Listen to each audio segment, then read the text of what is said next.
What do you do when your Uber driver in Guatemala starts telling you about his meth addiction? Yeah, that happened to me. And that was just 5 minutes into what turned out to be a 45-minute ride.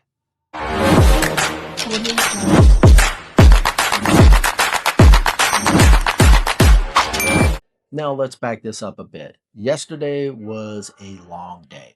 I started at my lawyer's office early in the morning, then headed over to Guatemalan immigration.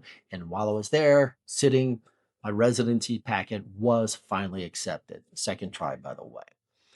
After that, I headed over to the Oakland Mall to grab a bite. I ate lunch at a more expensive food court, one that was more bougie, even though they do have a regular fast food court like regular people go to, right? Then I did some window shopping, went back to the fancier food court to grab some nice desserts for the family, right? So, lunch, a little walk around the mall, felt like a celebration. At just a solid end to a productive day, right? Pretty normal, right? Now, when I order an Uber here, I always check the same preferences. I like AC and I'm open to chatting, mostly because I like to ride up front to avoid car sickness. For this trip, Oakland Mall to the house, my driver's name was Christian, a friendly guy, mid 30s, wanted to talk.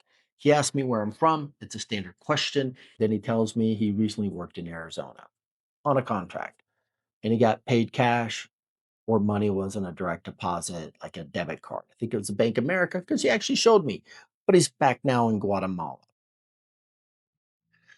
Then, mid conversation, he offers me a cigarette. I have no clue why, but I politely decline.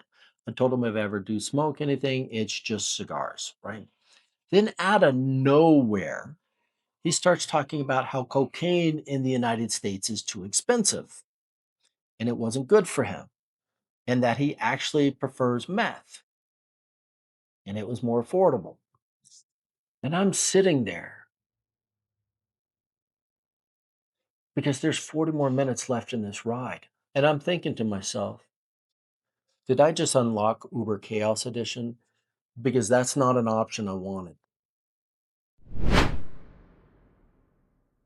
And while he's talking, still talking, my brain starts connecting dots it really didn't need to. Because a day or so ago, I'd been reading one of the local newspapers and I saw a story about how many chicken buses, how many crashes there had been so far this year in one of the provinces. Over 200, by the way. And my brain starts doing things it should not be doing. And I'm going, wait, do they track that same stats for Uber too? Anyway, short story long, I did make it home safe and sound. Grabbed a couple newspapers from the neighbor who sells them. Picked up a soda from the corner tienda. I headed inside the house, dropped off the desserts. All in all, a good day.